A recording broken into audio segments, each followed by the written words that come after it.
On the women's side, basically, we're 16-8 right now. We are in the honorable mention polls at this point.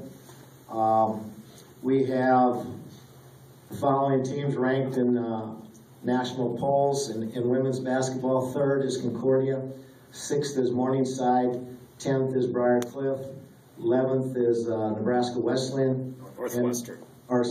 Northwestern. And then we're receiving votes, and we're actually, I think, 31st. And Dakota Wesleyan's receiving votes, and they would be like 38th right now. Lots of happenings, 5 conference games. We're trying to stay with blinders, going 1 game at a time, and obviously Briarcliff is our next opponent.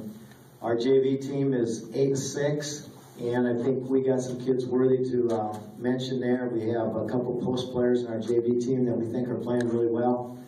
One is a 5'8" sophomore post player, and if she were 6 foot, she'd probably play Division II or whatever. She's a really scrapper.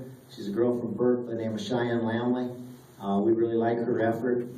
Talking about that, I was thinking about Chris going against 2 Division I players when you play peer. I'm thinking, I was at Scotland for 30 years. We thought we had some really good players, and some of our kids got as high as the NAIA, and maybe if they'd had a different coach, they'd have been some D1 players. But I can see, if you're going against 2 Division I players, that they probably got a pretty big challenge ahead of them.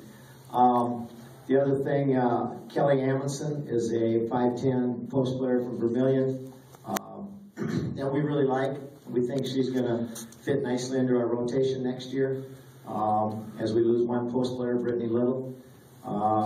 So those 2 kids have really been shining in our JV. Our JV's 8-6, play a nice schedule. We play Northeast Community College twice, their varsity team. We play Minnesota West, their varsity team.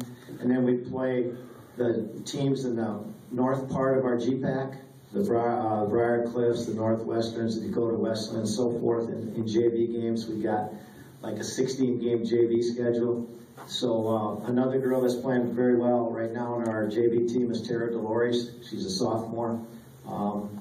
Went into a little shooting slump for a while, and she's a shooter. Now getting some JV action. She's starting to shoot the ball pretty good. So anyway, we're encouraged with our JV team. We take a lot of pride in that. They practice with us every day. We don't separate. We have 20 kids practicing right now out of 22. When we started with, we had 2 ACLs. So anyway, we think things are going pretty good. Obviously, it's not that we don't have some work to do. But I think our kids are really motivated. I think we got good team camaraderie. And it's been a really fun team to coach this year. And, we have high expectations, and we know we got a tough go here at the end, and we're just trying to concentrate in 1 game at a time and pick up some more wins. So that's where we're at. I don't know if I missed anything. Chuck, I missed anything on campus? Homecoming.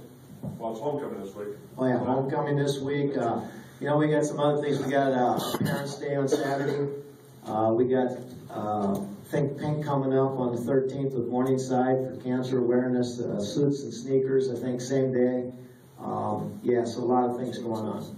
We did have a change of schedule this week. We obviously played last night. I think we had pretty good crowds who got out in the paper. And, we had to scramble. We kept our JV game, and Chad Gordon here sitting here, he bailed us out, was having a tough time finding some referees, and we found a really good one, and we really appreciate that. And Todd Larson came over on short notice, and so anyway, we appreciate all the help we get from the community, and hope that the crowds stay good, and we're just going to try to do the best we can.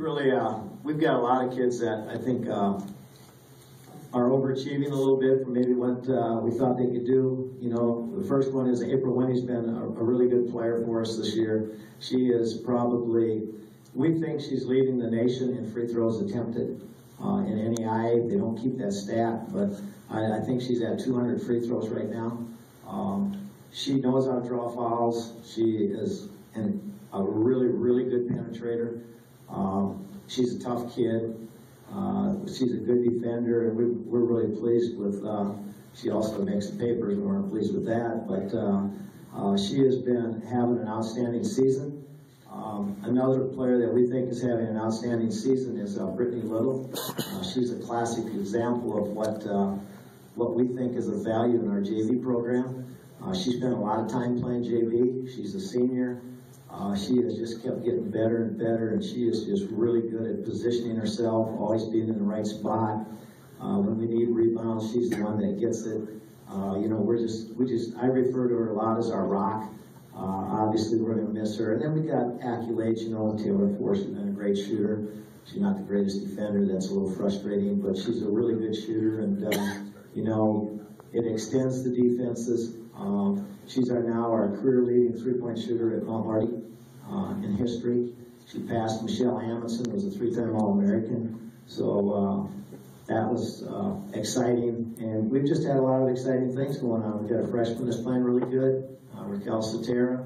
We think the future looks really good. We think we've got a good recruit class coming in, and you know, we're still doing that. So obviously we're looking to bring in more kids, but we've got 4 kids signed. They're all having really good years.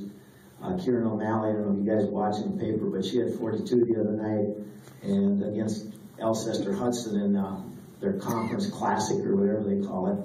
And then I see they played them again last night, and they did a lot better job on her. She had 39. So anyway, she's having a great year, as is a good gal from Andy Central, and a girl from Sioux Falls, Washington, and a girl from Lemons. So that's kind of what's going on in our little world. Our conference right now, Concordia's 12-2 in the conference, and then Morningside's like 11-3. And Briarcliff, I think, is 10-4, and we are 10-5, and Northwestern is 9-5. So we're actually sitting in the 4th spot, but this is our bye week. So if Northwestern wins tonight, like we think they will, then they're going to be 10-5. We'll be 10-5, tied for the 4th spot. But we got Dakota Wesleyan sitting right behind us with 6 losses. Hastings has got 7 losses. We got 5 games left. We probably have the toughest schedule of everybody that's left because we got all the top 4. Plus we go to Hastings, and Dordt is 7-8. So that's 8 teams. Those are going to be our 8 teams, I'm sure, in our playoffs. And I think all 8 teams think they got a realistic shot at getting maybe even up to the 4th spot. Traditionally now, we've been getting 5 teams in the national tournament with some at-large bids, so everybody, I'm sure, is trying to stay in that top 5, as we are. So, I mean, everything is still, our conference is crazy, man. I think it's gotten better and better, deeper. My first few years, I think it was more like 6 really good teams. Now all of a sudden it's 8 really good teams, and I'm not so sure it's not 9, because I think Midland's really coming. They're a good basketball team. So a lot of strange things happening. A lot of the top teams getting, Concordia has 2 losses. They lost to Dakota Wesleyan, who's sitting 6th right now, and lost to Dordt, who's sitting 7th.